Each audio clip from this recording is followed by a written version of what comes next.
Hello there. Welcome back to the podcast. We are continuing our series. This is part 4 of the new School Playbook, 5 power plays to attract, engage, and retain families. And today we're diving into train the troops. So quick overview of what we've done so far. So our first episode that we started with this series is Know Your Families, how to really know who your families are, who you're speaking to. Second episode, we dived into how to speak their language. We spoke about how to be where they are. And today we're going to talk about how to train the troops. So let's dive into that. Let's talk a little bit about just parent communication really requires such a nuanced and tailored approach, right? And if your staff aren't equipped to speak the language of each parent avatar, you are missing out on opportunities to build strong relationships and build community. Okay. So again, we always like to go high level here. How has parent interactions shifted? More so, how have parent staff interactions evolved? So parents come with a wide variety of expectations, and their communication frequency and style have shifted. And so even if a teacher comes from a similar cultural background as a parent, because they have a different cultural expectation or norm or communication norm, they can clash with each other. So there's also time pressures. Both parents and staff are juggling multiple responsibilities, which makes every interaction really, really crucial for long-term sustainability with your parent retention. Technology integration. So staff have to be very adept at both in-person and digital communication. It's not enough for a teacher to only be stellar at in-person communication or be amazing at the app or the technology or whatever it is, and then not know how to do in-person interaction. And the thing is that this is, not a general rule across the board, but the usual is that the younger staff are very good at the texting, the apps, the communication, but they also have to learn how to have an actual eye to eye conversation with a human being. And they have to learn proper social cues and proximity and understand how their body stands in relation to the person that they're standing next to.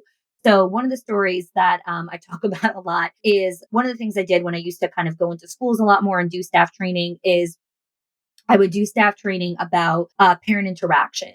And when I was a teacher, it's a long time ago, I was doing a parent event in the classroom, and we had moms and dads were there, and it was like a mix of a few classes together.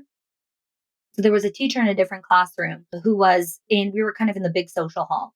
So there was a teacher who was there who was talking to one of the dads, and this dad was really tall, definitely over 6 feet. I don't know exactly how tall.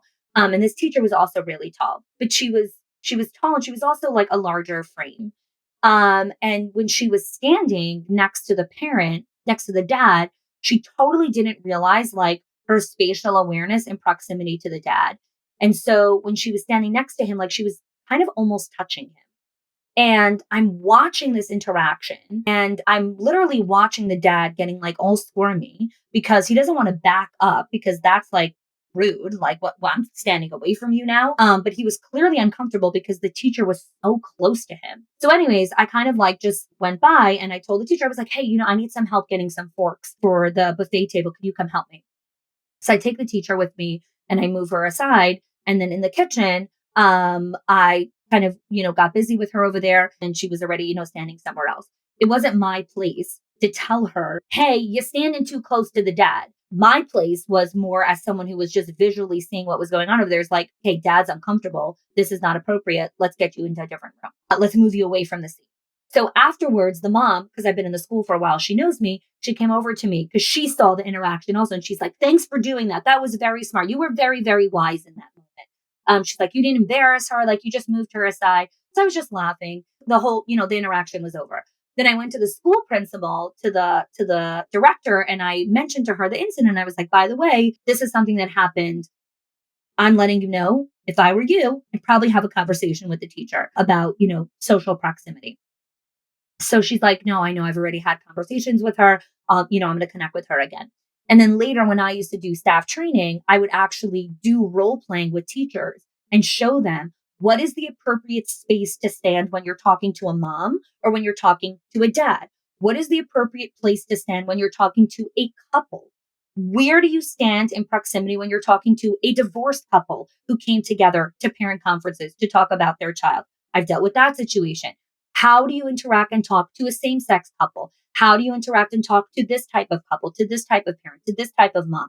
There are ways to have communication with all your different types of parent avatars. And the vast majority of your staff have absolutely no idea how to have these conversations. They have no idea what is socially appropriate. They have no idea what proximity they should be standing. They have no idea of certain social norms of like, no, you just don't stand so close to a dad. It's not appropriate. I don't care that all the social norms and all these other things of like, how do you actually do this here in this school? What the proximity is, what is appropriate to actually do. And understanding those things is so important to train your staff on. It's so important to train your leaders on. And it's not about like, oh, we have to be careful not to offend people. That's not what this is about. This is about understanding there are different types of families and there's certain nuances that if you get them, then the parent feels so much more connected to you. The parent feels like, wow, they really took the time to be sensitive to our needs. They took the time to train, and it's not even that the parent's saying, oh, they took the time to train, but like when you're talking to someone who you're not used to connecting with, you can come across as socially awkward or feel uncomfortable. And then all of a sudden, the parent on the other side is like, why is this person so uncomfortable around me? Like, do I smell weird? Do I look weird? Am I like, and it's like, no, that she just never had an interaction with a parent like you before. Great. Then train your people on these types of parent avatars. So the reason I'm having these conversations, because these are the uncomfortable conversations that we need to have in leadership, that we need to have when we're training our teams and our staff on how to have parent interaction. There's so many different types of families, and you need to be mindful that your teachers are coming from so many different backgrounds. And so human nature is to be biased towards your type of upbringing, to your type of culture, to your type of ethnicity, race, religion, faith, whatever. That doesn't mean that you cannot hold space and be welcoming to other cultures. And I think everyone wants to be someone that is open and accepting and non-judgmental, but we also have to remember that part of our humanity is that we are biased towards being judgmental and more accepting of people that are like us. So if we understand that and stop saying, oh, that's a bad thing. No, that's part of life. Part of life is that you're just going to probably feel more comfortable around people who look like you and think like you and whatever it is. Great. That's what you're biased towards. Now we're going to learn how to become more culturally sensitive so that we can learn to be more accepting and understanding of other cultures. As opposed to, no, I'm amazing. I'm not judgmental at all. I'm not, no. Check your biases. The vast majority of humanity is judgmental. And then we learn how to let go of our judgment. We learn how to cultivate more cultural sensitivity. We learn how to be more accepting to other people. We learn how to break down social barriers, right? Because we're kind of almost raised in this like cocoon of like, and again, not everyone is raised like that. I'm not making a generality of like, well, everyone is raised to be more comfortable around people like that. No, there are certain cultures that are raised in certain ways. And that's what it means to train the troops, right? That's what I mean by that. Just really understanding how to be there with other people. Because again, part of the parent staff interaction is that there's such increased scrutiny, right? In the age of social media, like a single mishandled interaction has like not just far reaching consequences. There's like lawsuits and takedown campaigns and social media wars. And it's like, that could have so easily been avoided if you just trained your teacher how to actually have a conversation with this type of avatar. And then the parent wouldn't be pissed. Because again, you also have to remember, like, so much of the default way of a lot of the young parents is like, oh my God, I'm offended. Oh my God, I'm uncomfortable. Oh my God, they didn't say the safe word or whatever it is, or whatever new nonsense is being, projected by society. So we have to make sure that our schools are actually creating that culture of true cultural sensitivity and inviting all the types of families that you want to have in your center. Okay. The last piece is emotional intelligence. Staff need to navigate complex emotional situations with empathy and skill. In a world where the vast majority of people are glued to their phones, they are missing the subtleties of facial, of body interactions that communicate things, right? We all know this. 90% of communication is nonverbal. But if you're on your phone the whole time, then you actually don't understand what it looks like when someone feels uncomfortable. You don't understand the eye movements that a person makes when they're feeling like you're too close to me. You're missing the body interactions, the way the person moves their arms, their shoulders, their knees, their how they turn around. You're missing all of those things because you're glued to your phone, right? And so many of our staff are young and they need to be trained on these social interactions because the bottom line is when parents drop off, they are looking at you. It is an interactive experience that is human to human, right? You're physically close to the person. It's such a different interaction when you're standing next to someone. Their scent, their smell, their vibe, like all of those things, you're next to it. And so how do you deal with that? How do you navigate those things? I'll never forget.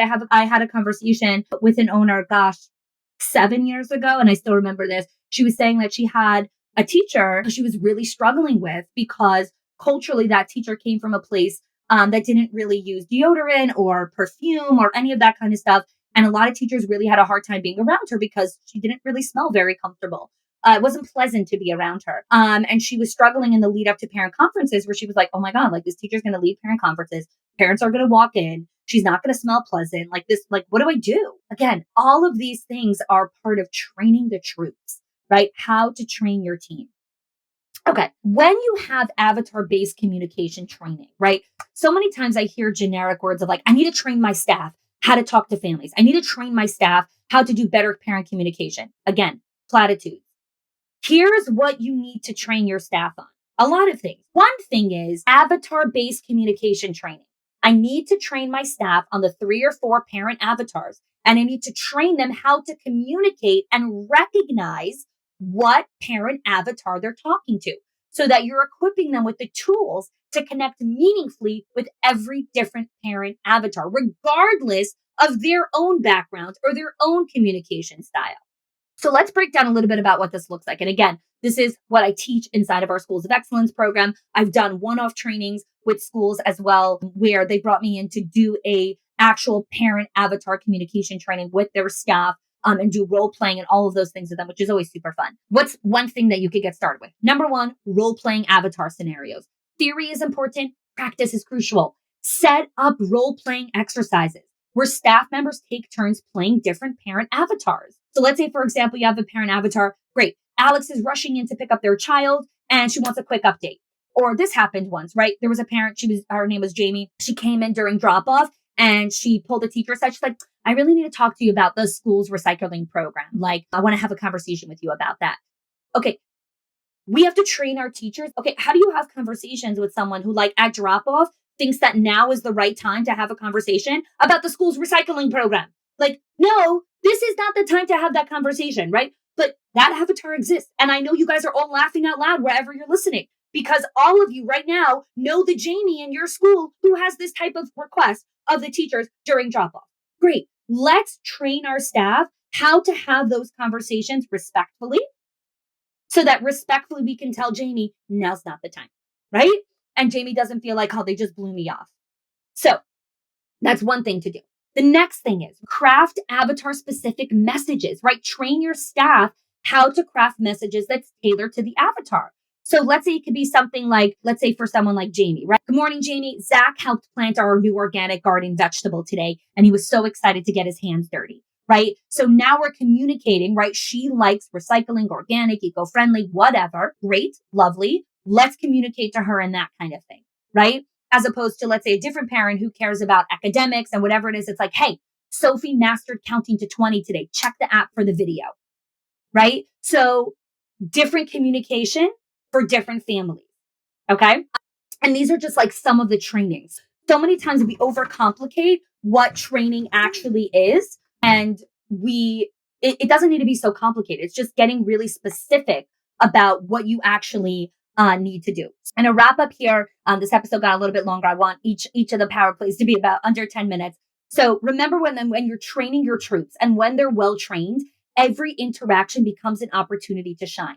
Every interaction becomes an opportunity to engage that family, to retain that family, and for that family to actually want to go and refer other families to you, which gets more people to be attracted to your center, right?